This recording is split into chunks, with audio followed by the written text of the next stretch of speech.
वर्तमान बड़ खबर वीर महाराजपुर निकट हिलुंग ग्राम वृद्धा नृशंस भाव हत्या कर कूपर फिंगी मुख्य आसामी को धरवे सफल हेले वीर महाराजपुर पुलिस एसडीपीओ वासुदेव छतिया 24 दिन लगिला प्रमाण पाइबा हत्यार डेमो देखाइला देखि अभियुक्त महिला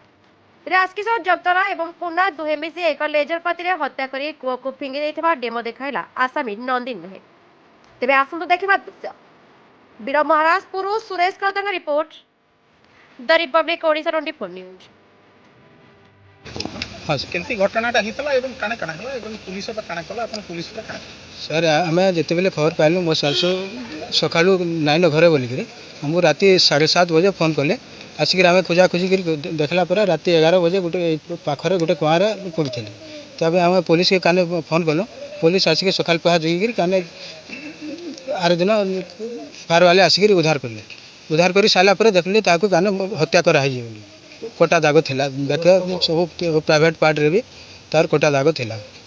तेबे जाकर मो पुलिस रे एफआईआर कली एफआईआर कर सारा पर पुलिस तार अनुसंधान करी से किसी लोग को लेकरी रखी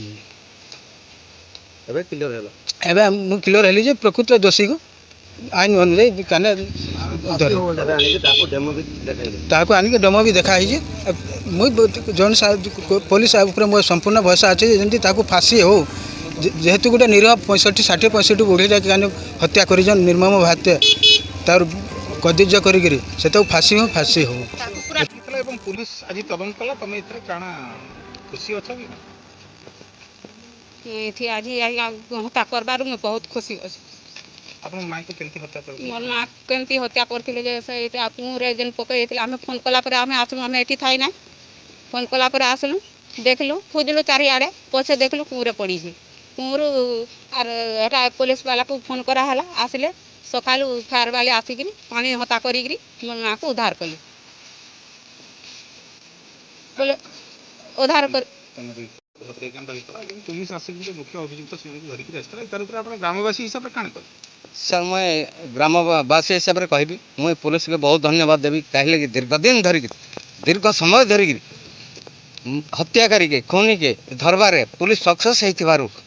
मुझे पुलिस के अशेष धन्यवाद देवी कहे हत्याकारी जन